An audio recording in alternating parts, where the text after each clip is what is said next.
Don't take advantage, don't Can you stick it hear in. me? The rancher did, and Look fury at me. followed. The morning began like many others on the ranch, quiet and steady, with the sky slowly turning from deep blue to pale gold.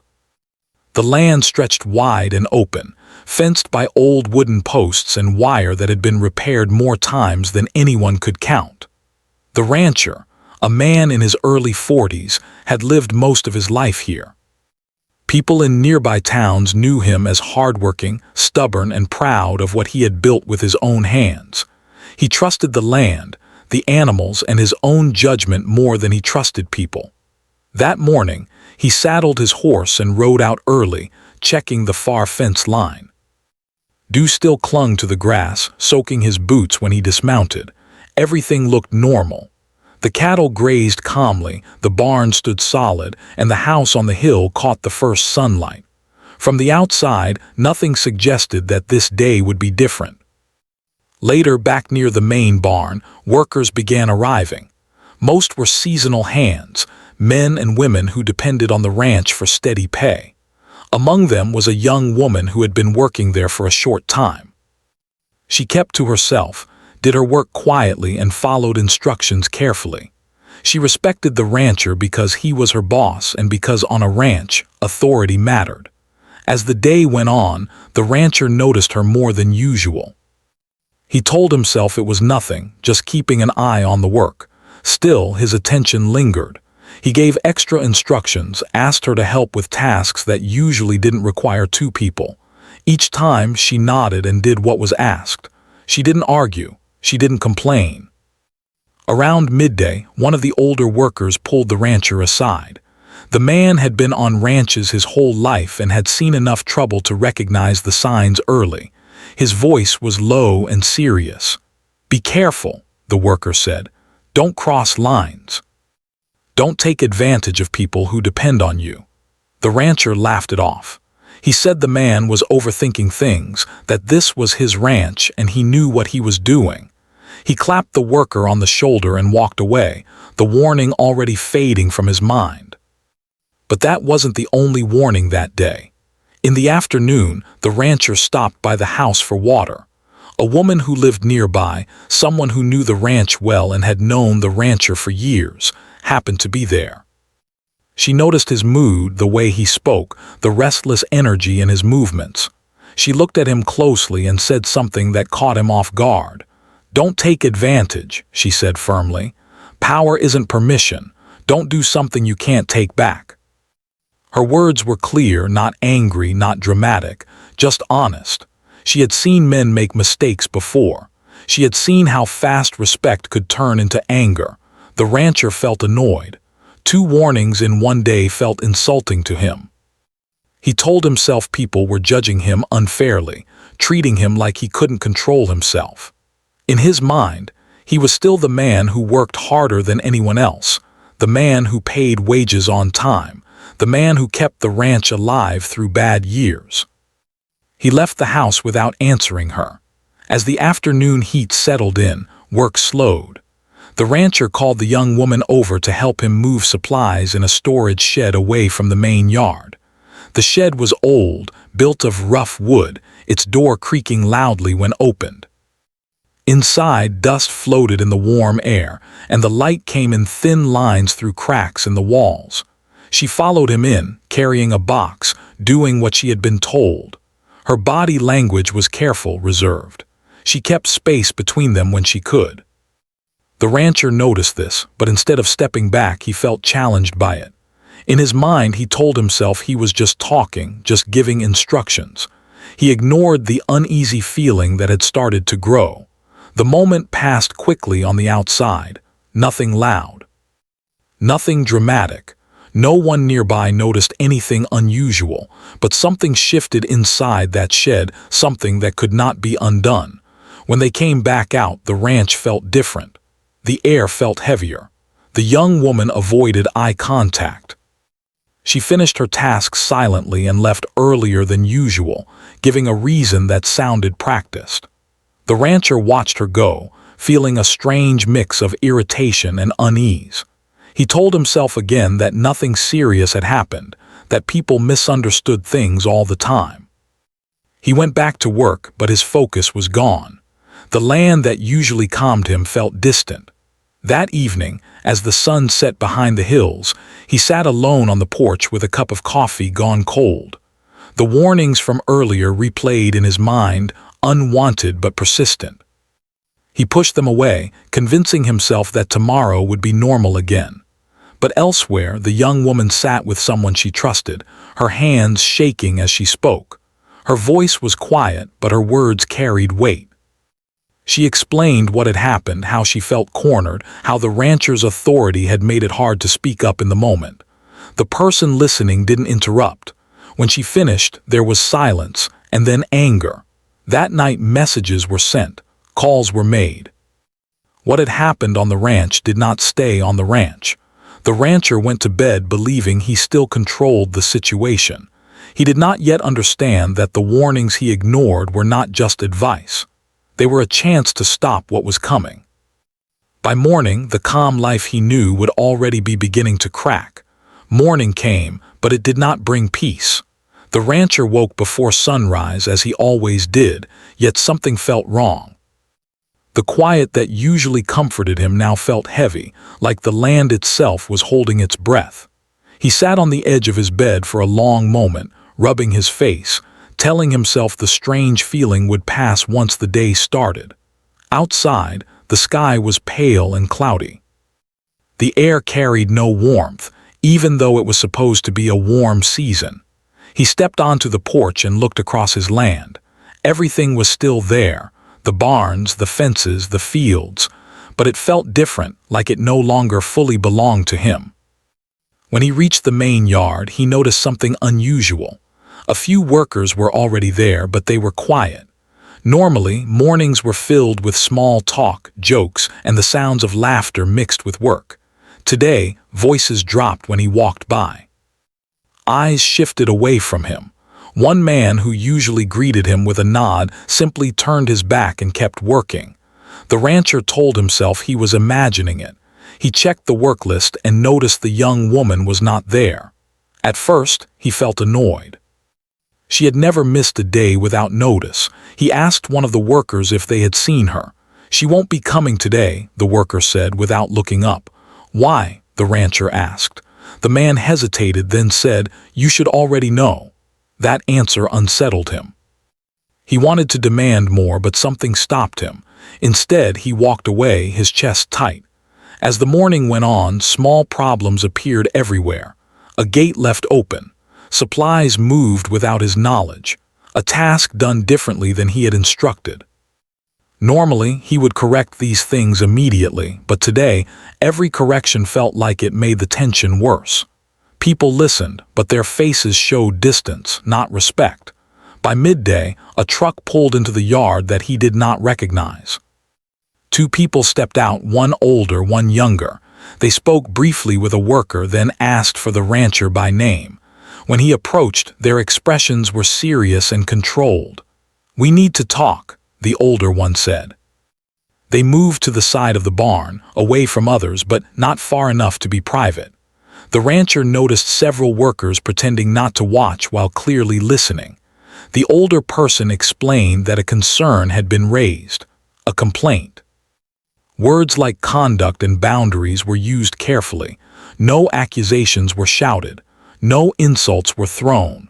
The calmness of it all made it worse. The rancher felt defensive anger rise inside him. He said there must be a misunderstanding. He said nothing serious had happened. He said people were making problems out of nothing. The younger person listened closely, writing notes. When the rancher finished speaking, there was a pause. "We'll need to hear from others," the older one said, "and we'll be back." As they drove away, the rancher felt eyes on him from every direction. He wanted to shout that this was his ranch, that people had no right to judge him without knowing the full story, but he said nothing. He walked back to the house instead. Inside, the house felt too quiet. He poured himself water but didn't drink it. His thoughts raced. He replayed the moment in the shed again and again, changing details in his mind, trying to convince himself it wasn't as bad as it felt now. But doubt had entered and it would not leave. Later that afternoon, his phone rang. It was someone he trusted, someone who had stood by him for years. The voice on the other end was not angry, but it was disappointed. "People are talking," the person said. "You should have listened when you were warned." That sentence hit harder than any accusation. The rancher tried to defend himself, but the words came out weak. When the call ended, he felt smaller than he ever had before. As evening approached, more workers left early. A few didn't show up at all. One person handed in their notice without explanation. The rancher realized that the situation was no longer under his control. Even if nothing official had happened yet, trust was already breaking apart. Elsewhere, the young woman spent the day surrounded by people who believed her. She repeated her story more than once, each time feeling exhausted but stronger. She was careful with her words, clear but calm. She didn't want revenge. She wanted acknowledgement. She wanted safety. The anger of others surprised her. People she barely knew spoke up for her. They talked about fairness, about responsibility, about how silence had protected the wrong people for too long. She listened, overwhelmed, realizing she was no longer alone. Back at the ranch, night fell early. The rancher sat at the kitchen table staring at nothing. For the first time, he allowed himself to think about what he had ignored, the warnings, the uneasy feeling, the moment he chose not to step back. He thought about power, about how easy it had been to assume that being in charge meant being untouchable. Outside, the wind picked up, rattling the windows. He felt a sudden fear, sharp and unfamiliar. Not fear of punishment, but fear of being seen clearly, without excuses. Before going to bed, he checked his phone one last time. There were messages he didn't want to read, names he recognized, questions he didn't want to answer. He turned the phone off. But even in the dark, even in silence, the truth stayed awake. The choice he made was no longer his alone, and the storm building around the ranch was only beginning. The third day began with noise, not from animals or machines, but from people. Word had spread beyond the ranch. Neighbors were talking. Old friends were asking questions.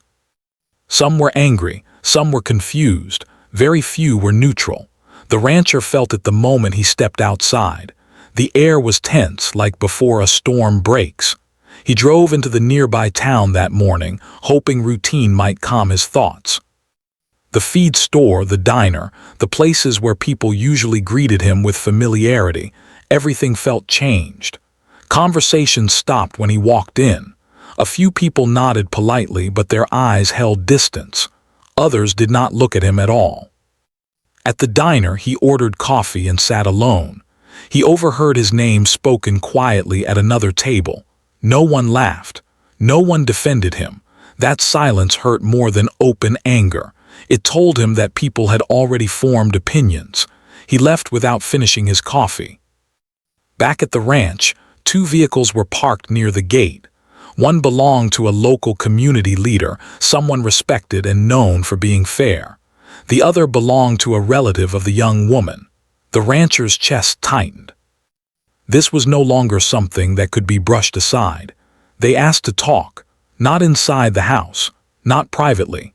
They stood near the fence where others could see but not hear clearly. The rancher felt exposed, like the land he once controlled was now watching him. The community leader spoke first. Calm, clear, direct. He said people were upset. He said trust had been damaged. He said this was bigger than one mistake. It was about safety and responsibility. The relative spoke next. His voice shook with contained anger. He did not shout. He did not threaten. He simply described the pain caused, the fear felt, and the way power had been used carelessly. Every word landed hard. The rancher tried to explain again. He said he never meant harm. He said things were misunderstood. He said he wished he could go back. The community leader listened, then said something that stayed with him.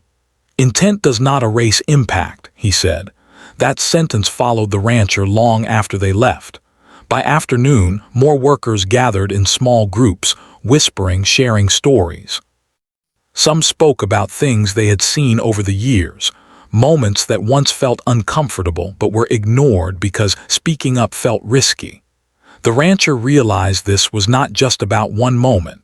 It was about patterns people were now brave enough to name. He called a meeting, hoping to regain control. People stood in front of him, arms crossed, faces serious. He spoke about respect, about his years of hard work, about misunderstandings. But his words felt hollow even to himself. When he finished, no one applauded. No one argued. A few people simply turned and walked away. That hurt more than shouting would have. Later that day, a letter arrived, official, carefully worded. It explained that there would be a formal review, that statements would be taken, that cooperation was expected. The rancher held the paper with shaking hands. This was real now. There was no hiding behind fences or routines. At the same time, the young woman faced her own storm. While many supported her, not everyone was kind. Some questioned her. Some suggested she should stay quiet to avoid trouble. Those words stung, but she stood firm. Each time she spoke her truth, her voice grew steadier. She met with others who had been in similar situations before, people who understood the weight of speaking up. They told her she was doing the right thing even when it felt hard. She began to believe them. Back on the ranch, the days grew heavier. Work slowed. Income dropped. The rancher noticed things breaking down, not just equipment but relationships. People who once trusted him now kept their distance. Even the land felt unforgiving, dust rising, animals restless. At night, sleep did not come easily. He lay awake, replaying moments he wished he could undo. He remembered the warnings, the calm voices, the chances he had to stop. He felt regret, sharp and constant. One evening, he received a visit from someone he had mentored years ago. The man spoke honestly, without anger. "You taught me to respect the land," he said. "I wish you had respected people the same way." That was the moment the rancher truly broke down, not in public, not with shouting. Alone, after the door closed, he sat at the table and cried, realizing that the fury surrounding him was not sudden. It was the result of years of silence finally ending. Outside, the ranch stood quiet under the night sky, but the calm was gone for good. What came next would decide not only the future of the ranch, but the kind of man he would be remembered as. The days that followed felt longer than they should have. Time moved slowly on the ranch, but not gently. Every morning, the rancher woke up with the same heavy feeling in his chest. The sun still rose, the animals still needed care, and the land still demanded work, but nothing felt steady anymore. People began arriving regularly. Some came with notebooks, some with calm voices, others with firm expressions. They asked questions. They listened carefully. They wrote things down. The rancher answered as best he could, though his words often felt tangled. Each question forced him to face moments he wished he could erase. There was no shouting, no drama, just quiet seriousness, and somehow that made it worse. The review process touched every corner of his life. Workers were interviewed. Neighbors were contacted. Old records were checked. The rancher realized how small his world had become. What once felt like private land now felt like open ground, where every step was visible. Some workers chose to leave during this time. They packed their things quietly, offering polite goodbyes or none at all. Others stayed but kept their distance, doing only what was required. The sense of community that once held the ranch together had thinned to something fragile. The rancher tried to focus on work, but mistakes followed him. He forgot schedules. He missed details. A fence repair went unfinished, and animals wandered farther than they should have. Each problem felt like a sign that his grip was slipping. One afternoon, he received news that struck deep. A longtime business partner decided to pause their agreement. The reason was clear: uncertainty. No one wanted to be connected to trouble, even if nothing had been officially decided yet. The rancher sat alone after that call, staring at the wall, understanding that consequences did not wait for final decisions. Meanwhile, the young woman continued her own difficult journey. She attended meetings, answered questions, and repeated her story more times than she could count. It was exhausting. Each time she spoke, she relived the fear and confusion of that moment. But she also felt something new: strength. She was being heard. People believed her. There were moments of doubt, too. Quiet nights when she wondered if speaking up had been worth it. But then she remembered how trapped she had felt, how silence would have followed her forever. That thought gave her courage. Back on the ranch, the rancher was asked to step back from daily operations for a time. The words were polite, but the message was firm. He was no longer in full control of the place that defined his identity. That loss hit harder than he expected. With fewer responsibilities, he had too much time to think. He walked the land alone, passing spots filled with memories, moments of pride, hard work, and success.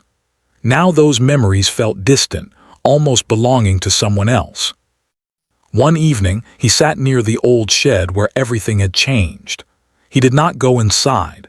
He simply stood there, feeling the weight of what that place represented now. He finally admitted to himself that no explanation could undo the harm caused. No justification could erase how others felt. As the process continued, recommendations were made: training, oversight, clear boundaries, clear accountability. None of it felt optional. The rancher listened, quieter now, less defensive. The anger that once filled him had faded, replaced by regret and something close to humility. He wrote letters he never sent, apologies that felt too late, words that could not repair what was broken. Still, writing them helped him face the truth without hiding. The community watched closely. Some wanted harsh punishment. Others hoped for learning and change. Most wanted safety, clarity, and respect moving forward. The ranch was no longer just a workplace. It had become a symbol of what happens when power goes unchecked. As weeks passed, the rancher understood something important. Consequences were not only about loss. They were about responsibility, about accepting that being in charge meant protecting others, not just managing land. The land itself remained patient and silent. Seasons change no matter what people do, but for the rancher, nothing would ever return to how it was before. The final outcome was approaching, and with it, a decision that would define his future, not just legally but morally. Whatever came next, the lesson was already clear. Ignoring a warning does not make it disappear. It only makes the fall harder when the truth finally arrives. The final decision did not arrive with noise or drama. It came quietly, like a letter slipped under a door. By the time the rancher read it, he already knew what it would say. Still, seeing the words in front of him made everything real in a way nothing else had. The review was complete. The findings were clear. The responsibility was his. There were conditions he had to accept. Limits placed on his role. Required steps to address what had happened. Clear expectations for how the ranch would operate going forward. Some opportunities were gone for good. Trust, once broken, was not something that could be demanded back. He folded the paper carefully and sat for a long time without moving. Outside, the ranch looked the same. The fence line stretched across the land. The barns stood where they always had. But the rancher understood now that places do not stay unchanged just because they look familiar. Meaning changes, memory changes, and so do people. He gathered the remaining workers later that day. His voice was calm, lower than it used to be. He did not defend himself. He did not argue, he spoke plainly. He accepted responsibility. He acknowledged harm. He said he understood if some chose to leave. A few did. A few stayed. No one applauded, but there was something new in the air: clarity. People knew where things stood. That mattered. The rancher stepped back as required. Others took on leadership roles. Watching from the sidelines was harder than he expected. He saw how things functioned without him at the center. He realized the ranch had never truly belonged to him alone. It had always been built on other people's labor, trust, and willingness to stay. With time, his anger faded completely. What remained was reflection. He attended every required session, not because he had to, but because he needed to understand himself. He listened more than he spoke. He learned about boundaries, about how power can distort judgment, about how silence often protects the wrong person. Some lessons came too late, but they still mattered. The young woman moved forward with her life. It was not easy. There were days when memories returned without warning, but she also discovered strength she did not know she had. Speaking up had changed her. It had shown her that her voice carried weight. She found new work in a place where expectations were clear and respect was not optional. Slowly, she rebuilt her sense of safety. She did not seek attention or praise. She only wanted peace, and she earned it. The community changed too. People talked more openly now. They questioned authority where they once stayed quiet. They supported each other in ways they hadn't before. What happened on the ranch became a lesson shared quietly, passed from one conversation to another. Not a story of scandal, a story of accountability. Months later, the rancher stood once again on the porch at sunset. The land was calm. The animals settled for the night. He felt older, not in years, but in understanding. He thought about the warnings he had ignored. They had not been attacks. They had been chances. Chances to stop. Chances to choose better. He knew now that respect is not something given by position. It is earned every day through restraint, listening, and care. Some damage could not be undone. He accepted that. But he also understood that the future was still shaped by choices made after mistakes, not before them. The ranch would continue, changed but standing. So would the people connected to it. And the lesson would remain long after memories faded. When someone says, "Don't cross the line," they are not limiting you. They are protecting everyone involved. Ignoring that truth does not make you strong. It only makes the consequences stronger when they finally arrive.